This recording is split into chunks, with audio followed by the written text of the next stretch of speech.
in which the Avs very clearly didn't have the legs on a back-to-back. And yes, the Vancouver Canucks were also on a back-to-back. They find a way to not only get 1 point on the road in Vancouver, but Gavin Brindley, the hero in overtime, and the Avs cure their extra time woes. They get a 5-4 victory on the road against the Canucks. They continue to pace the NHL in points. Nathan MacKinnon leads the league with a 5-point night, a casual 8-point weekend for Nathan MacKinnon. Now leads the league with 29 points.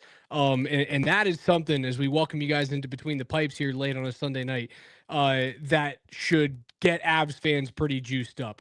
You won, not with your A game, not with your B game. You won with your C game tonight. Perhaps. Is it just me? Was that my favorite game of the year?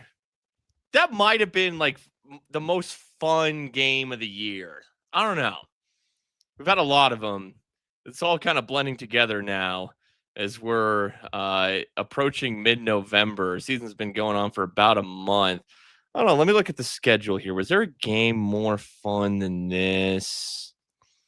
No, this is the most fun game of the season. This was it. I don't know about that, man. Yeah, look at the wins. I can't. The refereeing was a nightmare tonight. What was a nightmare? The refereeing was a nightmare. The refereeing. Tonight. Well, dude, that's the whole reason this game goes to overtime.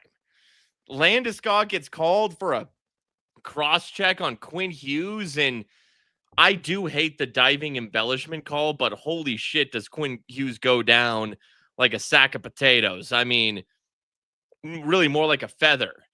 Like, you kind of just flick that dude, and he's just like, ah! You're telling me this is your favorite game, and the Avs just came off of scoring 9 yesterday. Yeah, but I like the drama. I like the close victory nature. Look, yesterday was fun. Don't get me wrong. But this had, I want to bite my, I don't actually bite my nails, but metaphorically, I want to bite my nails a little bit. What about the Carolina overtime loss? That was a good game, but they didn't win. Okay, that was a good game. See, a lot of their good games, they've had, you know what? They've had a lot of good games that have all ended in overtime or shootout losses. So for them to win one feels great. They're 0-5 coming into tonight. But, with that, Landeskog, the cross-check on Hughes, Landeskog, this is the end of the second period. This was a formal putting of Gabe Landeskog on the top line. Like, this wasn't some, weird line change situation. No, it was Landeskog, Nichushkin, and MacKinnon at the end of the first period. And Landeskog had a good shift. He got cross-checked by Tyler Myers behind the net. No call.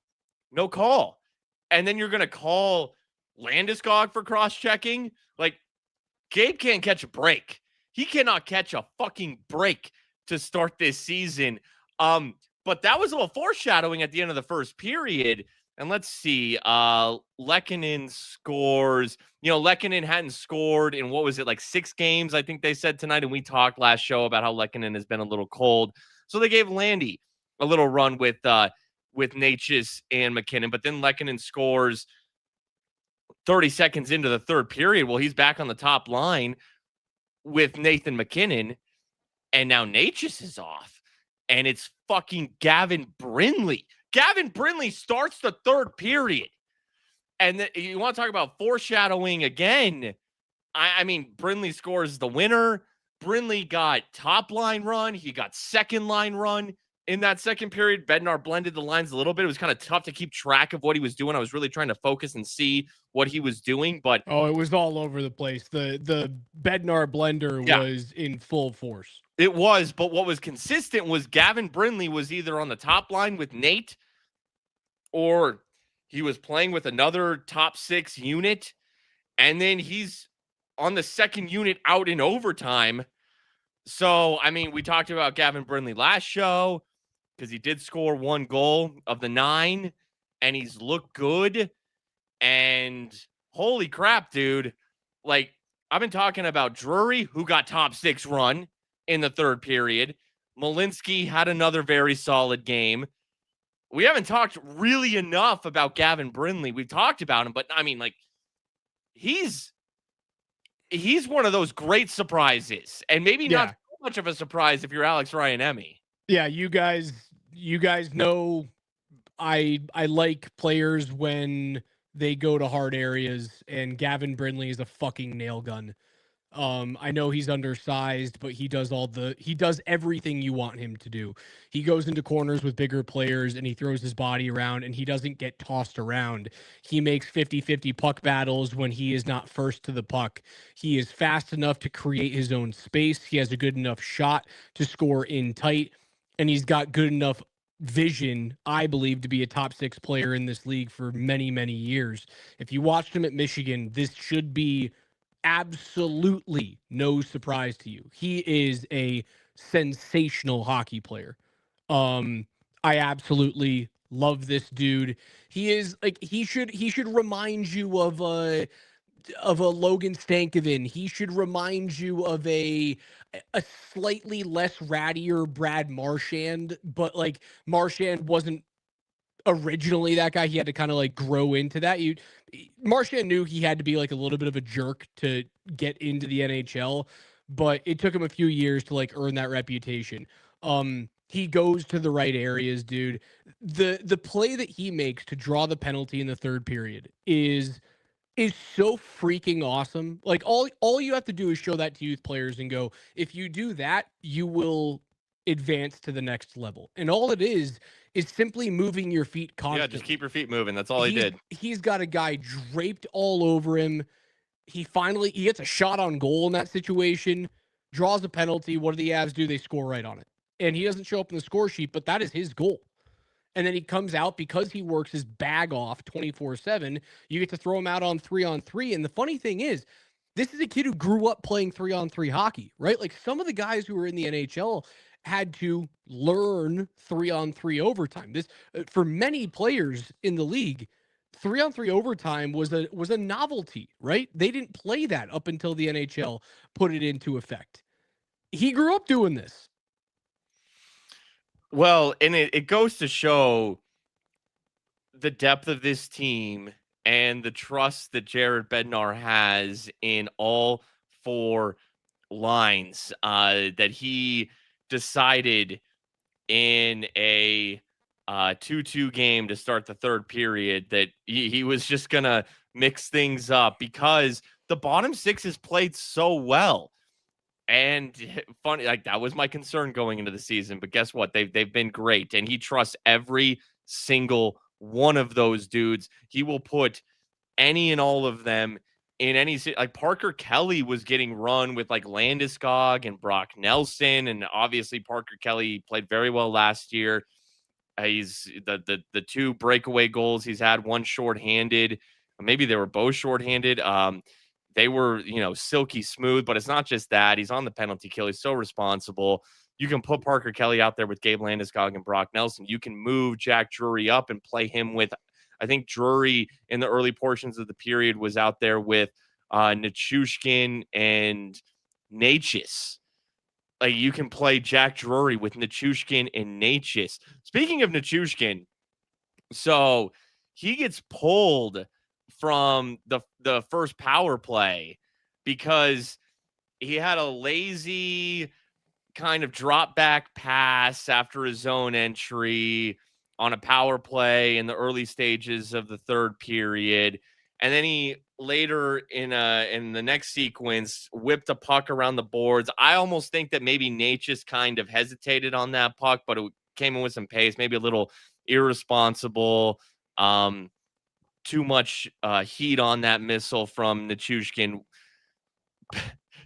Cruel business, bro. Cruel ass business.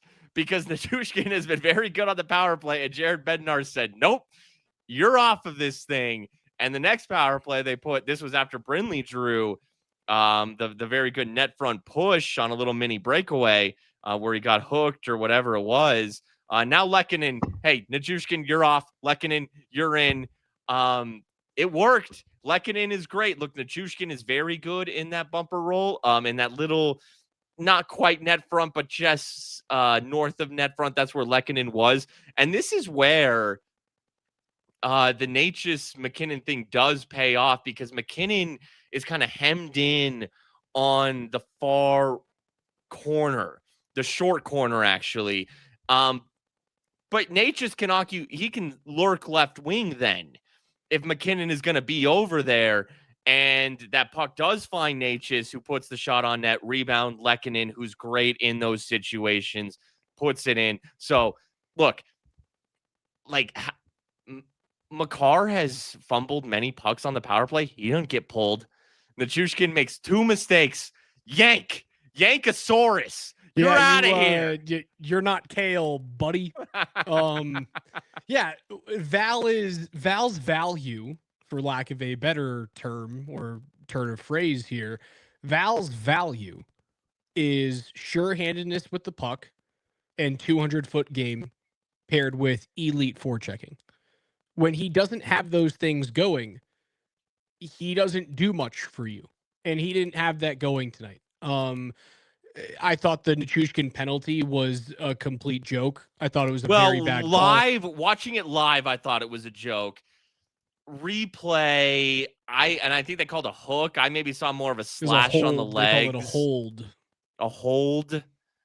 I didn't see a hold. I saw maybe a slash. But watching it live, I thought it was I did think maybe he was a tick late. But watching it live, and that's what the refs are watching. They're not watching the slow-mo replay. Yeah, I didn't like that call.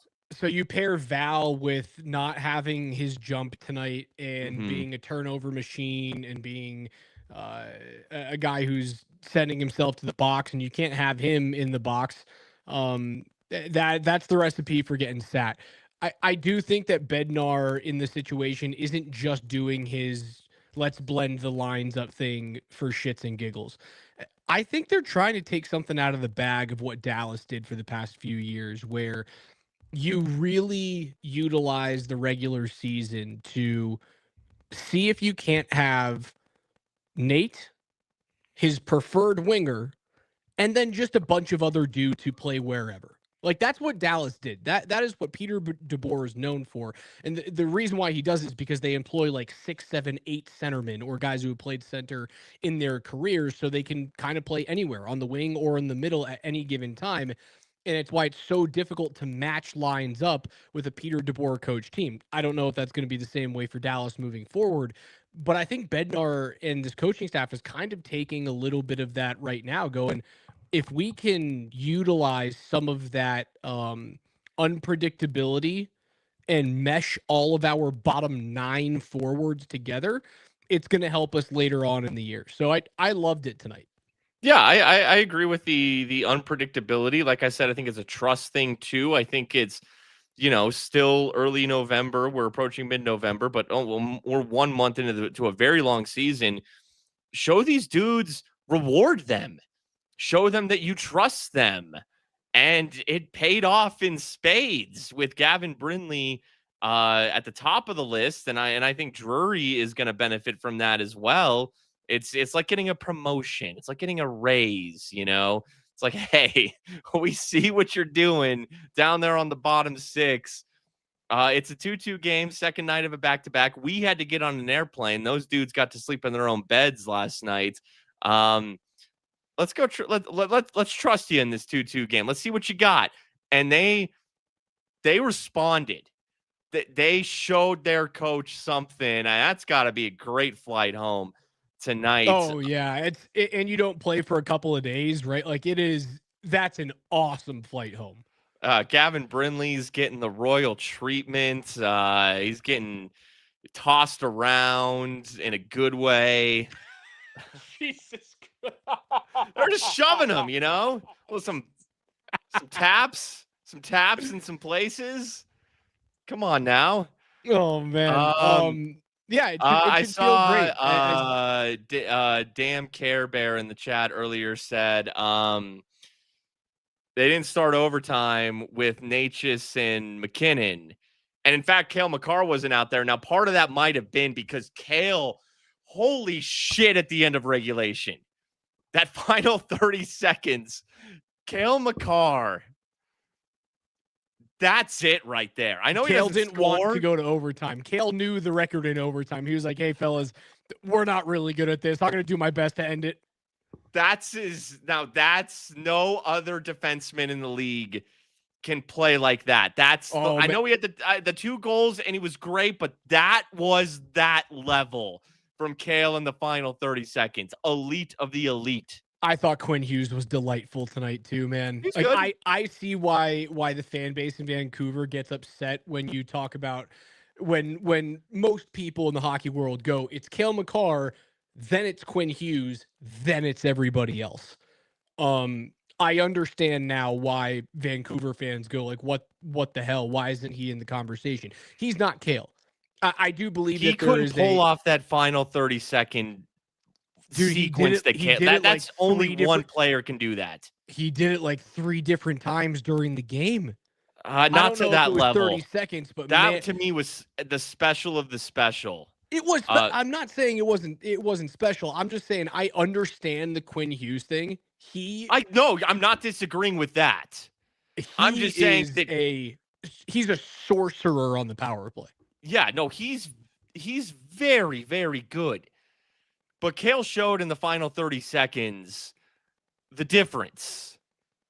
Like that, what Cale, and it's amazing, he doesn't score, but that was blood in the eyes, like the movement, puck on a string, but forcefulness to it. Right. Quinn sometimes doesn't have that forcefulness to him.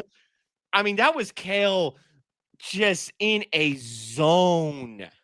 I was waiting for you to get to it. The forcefulness is the difference. The ability to score and create by yourself on a rush is the difference. I think Quinn, in terms of possession and drawing guys to you and just being in the rocking chair, and then you just go, whoop, I'm going to the other side, and then I get to shoot against the grain, or I make a backdoor pass. I think he does that as well as Cale in the offensive zone. You are right. The forcefulness of Makar's ability to create offense on the rush by himself. It's like, you know what it feels like? It feels as, remember how graceful Russell Westbrook was when he averaged a triple-double for 3 straight seasons and he won his MVP? It wasn't just like he was off the rails. Like, there were times where he came downhill and it was just grace. He was powerful, but he could just slice through people like a hot knife through butter. And that's how it feels to me. It feels like vintage, old school Russell Westbrook before he was a turnover machine. That's Cale for me. Yeah, like Cale's one of the best skaters. He's so smooth. It's like effortless. But Ben in the chat says, did Cale learn that from Nate? Like, there was some Nate in that skating late. It was this mix of the smoothness with some, I'm just going for it. And that's Nathan McKinnon. And Cale looked like that in the final 30 seconds. It was, that was a one-man mission is what that was. It was beautiful to watch. I almost wish he would have ended it there. Speaking of Cale learning from Nate, first period, Connor Garland kind of over-aggressively stops on a Blackwood save, like at the red line, at that goal line, well within the crease, right up in Blackwood's grill. And I have never seen Cale Makar get that angry. Cale's so nice. Cale's the type of guy who will say, that was a penalty on me. Cale never fights. It's not, and we don't want it. Like, he's a defenseman who we don't want to fight, even though he's an underrated defenseman, can play physically. He headlocked Connor Garland, said fuck you or something like that to him. He was pissed. He took Connor Garland down to the ground. And you talk about learning from Nate. We, of course, remember when Nathan McKinnon softball fast pitched a helmet into Connor Garland's face many years ago. Dude, that was the RKO. He took a page out of Randy Orton's book. Yeah, he just took headlock, boom, take him down. RKO out of nowhere. It's exactly what it was. I loved it. That was one of my favorite things I saw all evening, because like Connor Garland he's just a villainous player when you're against him, and Nate hates him. He's just this like pest is what he feels like. And not only is he a pest, he plays with that stupid fucking Shane Victorino mock turtleneck, and it makes him look even pestier, makes him look even more like a dweeb. So I understand why Nate hates him. Now, Like a Cale's the prep nicest person asshole. on the planet, so I suppose like if you hang out with your buddies and they hate a guy, you kind of got to hate him eventually. So it's just peer pressure that's working on Cale.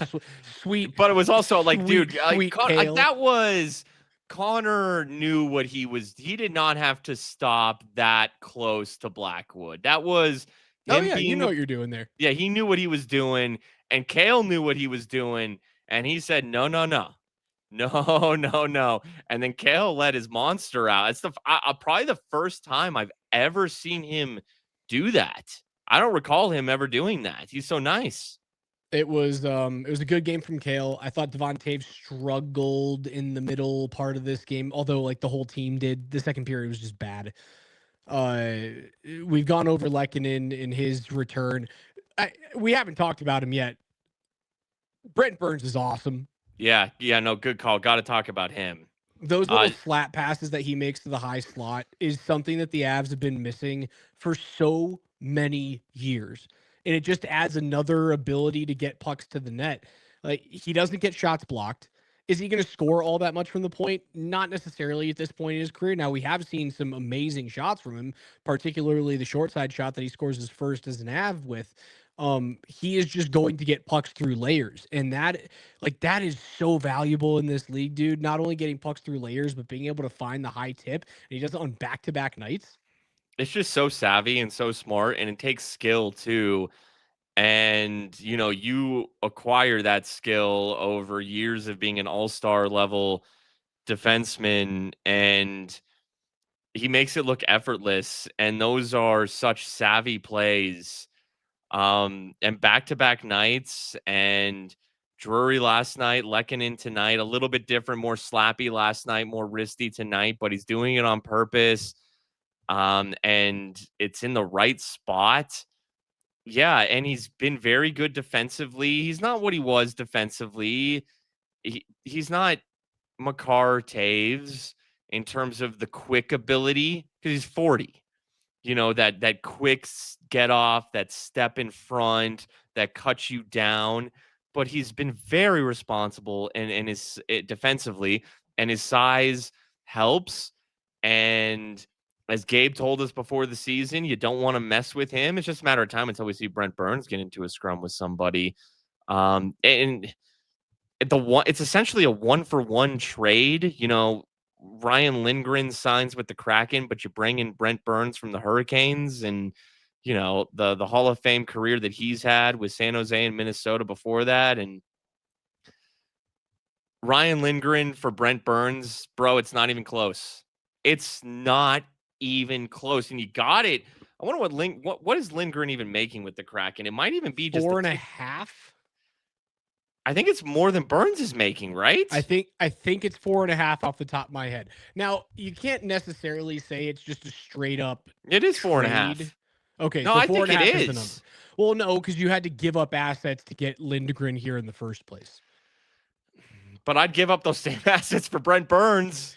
Okay, so how's this? I'll give you the trade. So the trade was in exchange for Lindgren, Jimmy Vesey, and a prospect who the Avs will likely never see. The Rangers then received Calvin DeHaan, Juuso Parssinen, and 2 conditional 2025 draft picks, a second and a fourth.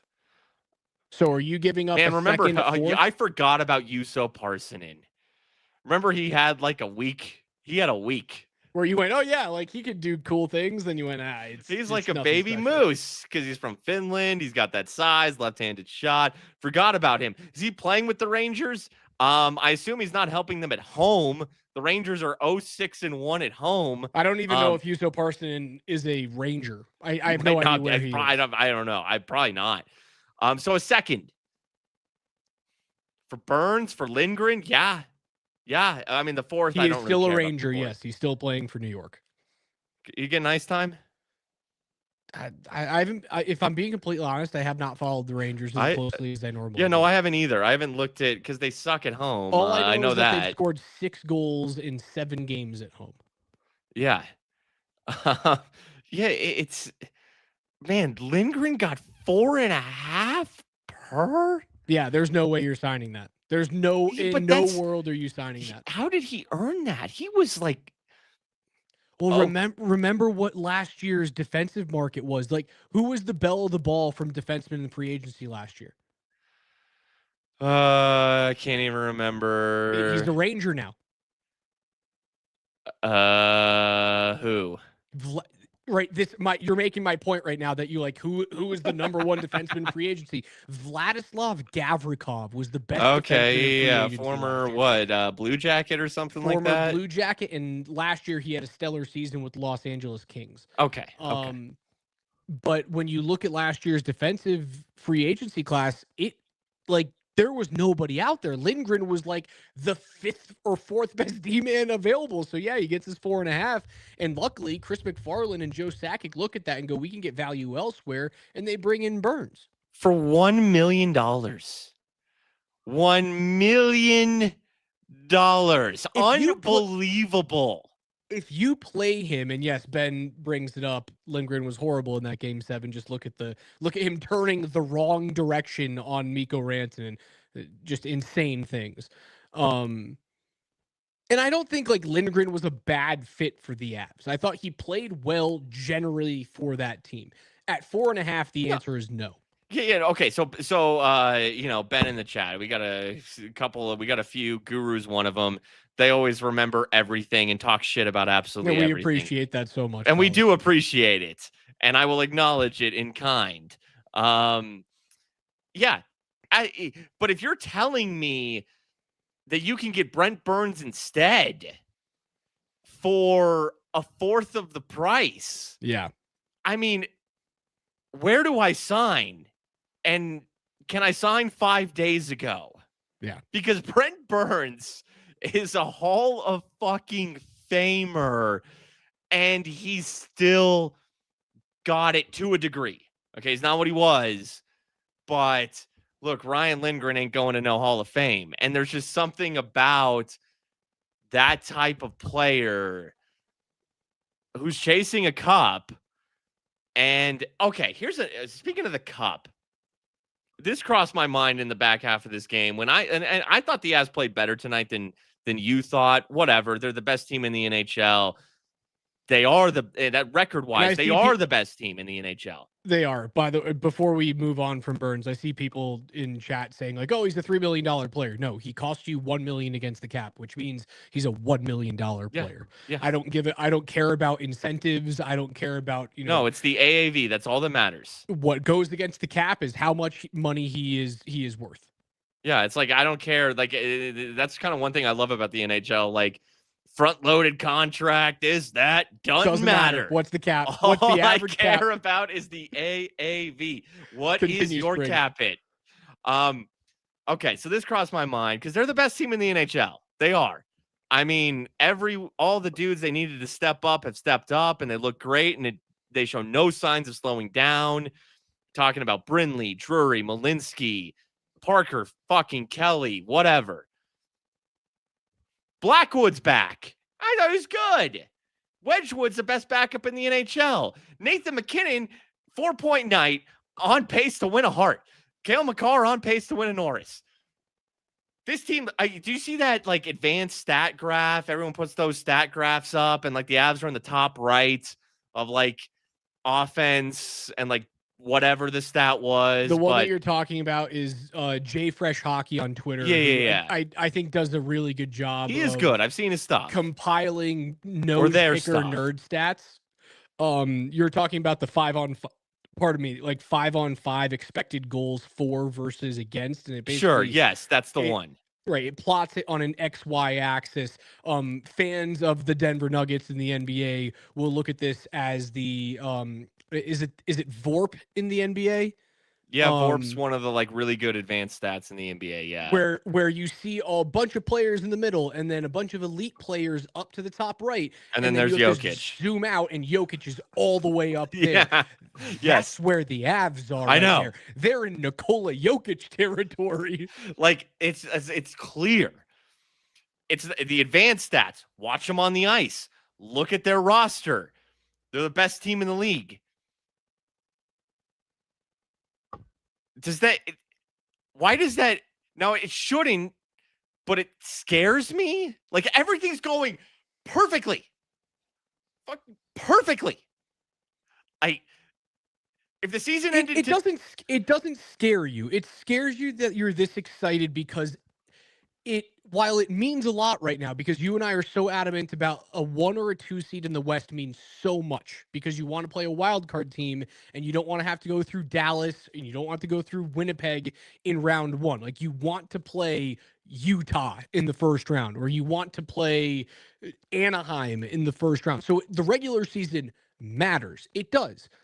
But in the grand scheme of things, for the Avalanche in their current cup window, the playoffs is that's what you're worried about. So you go, it's all working right now. I don't think you're nervous about it. I just think you go, how excited do I get knowing that the only thing that matters is what happens in April, May, and June? It's just that one word, and that's nothing anyone can control or say. But it's like, if the season ended today, and it's not even if the season ended today, if this, like, because these are players in their prime, these are developing players who have just gotten better from night one and show no signs of slowing down. It reminds me of,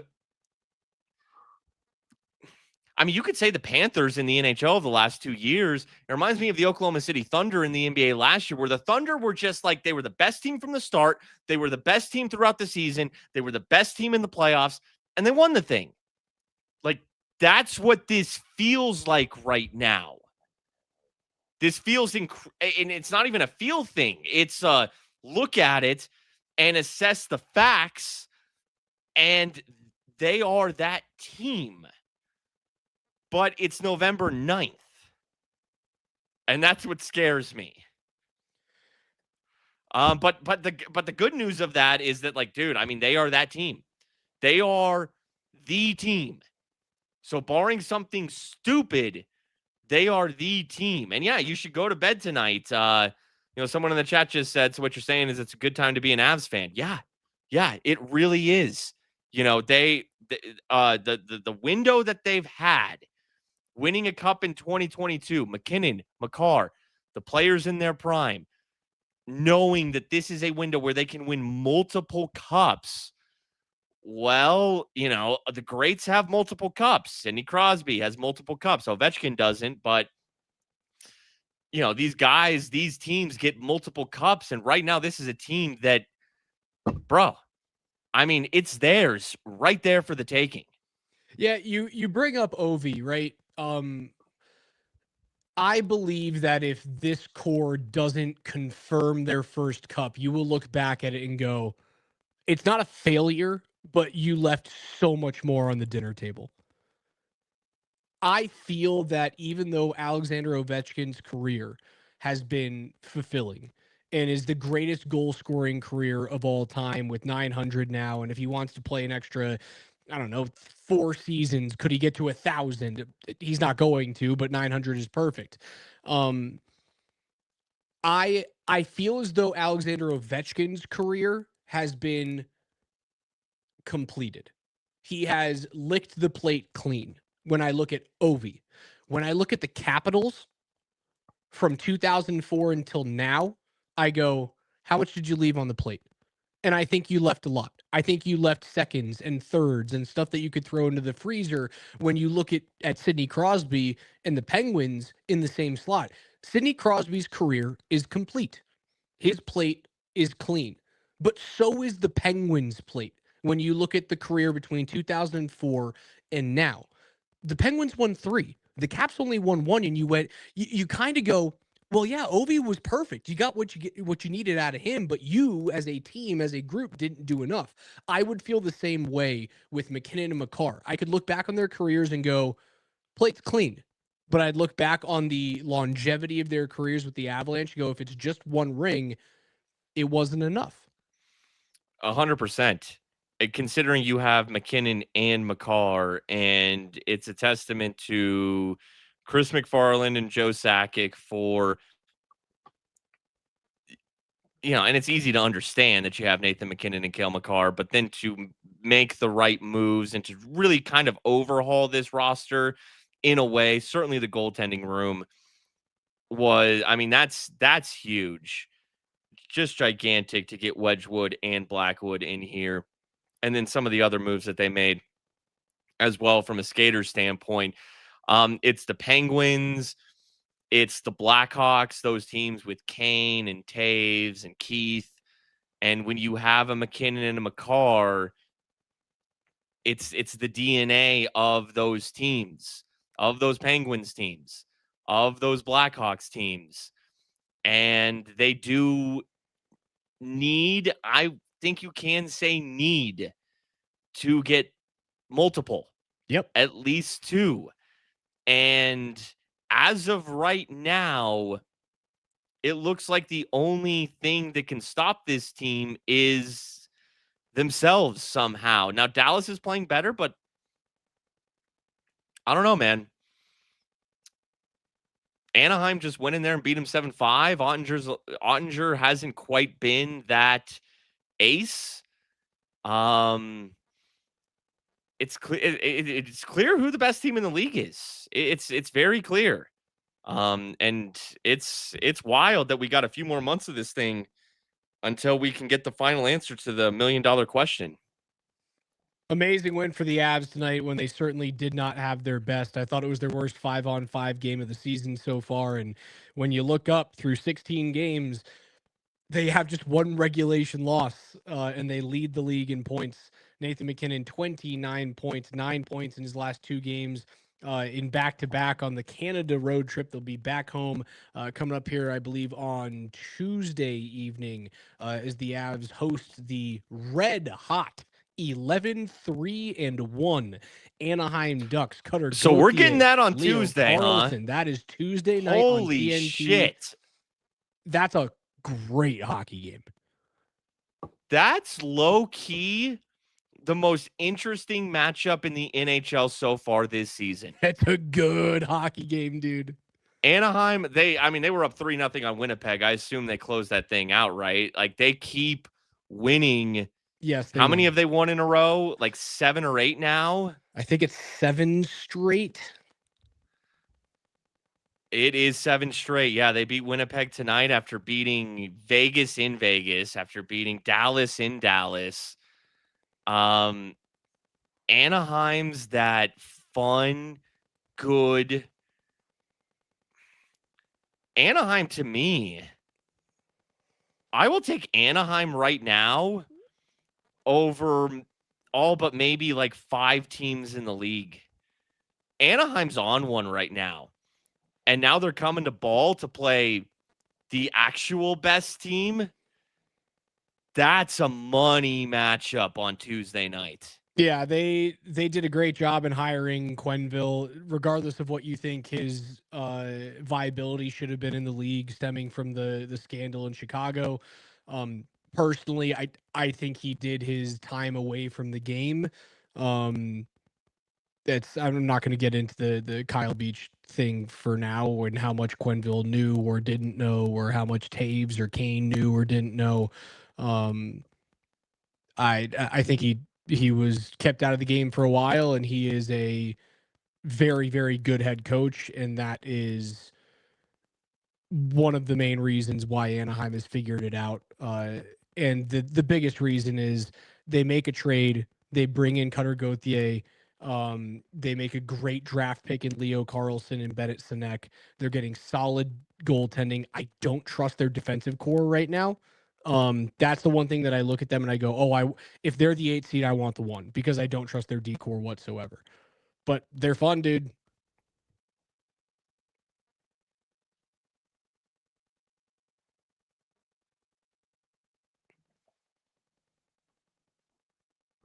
Have my mic muted. I was There going we to say, go. I couldn't hear you. Yeah. Figuring out how to play hockey without Zegras. Yes. It's funny because Trevor Zegras is having like the best start to a season in his career. And you yes, guys know what I think. I think he's a fake hockey player, but he's having like a really good first month. I know he won the Flyers at least one shootout. That's what he does. Yeah, he's a little light though, that Trevor Zegras, and they're more physical now. They don't have that. I don't want to call it a black hole per se, but something like that defensively.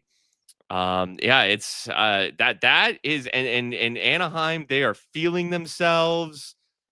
They are, they're feeling like they're on top of the world right now, and they're gonna come to Colorado, and they're gonna have nothing to lose. They are going to play balls to the wall. Troy Terry once again coming back to Denver, but now his team is actually ready to go. Drew Hellison from the Josh Manson trade, I think he's on their top D pair from what I've seen. So, I mean, hey, you got Josh Manson out of it. Anaheim got the reward, and it's paying off. But, if you're Colorado, you end that 7-game win streak of Anaheim, and you show them who daddy is. But Anaheim, they don't give a damn. They are going, this is house money for them. So what a matchup on Tuesday night. I can't wait. A 4-game homestand in the offing for the Avalanche. Anaheim on Tuesday, Buffalo on Thursday. 2 days off. They'll take on the Islanders and Patrick Roy on Sunday evening at 7 p.m.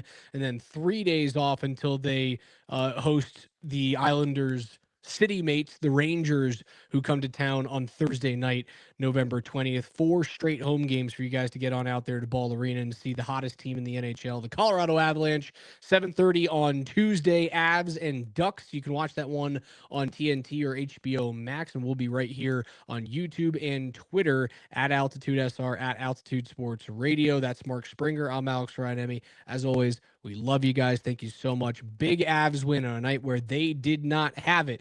They found a way to get 2 points, and they cure their overtime woes with the nail gun, Gavin Brindley, in the extra frame. We'll see you guys Tuesday.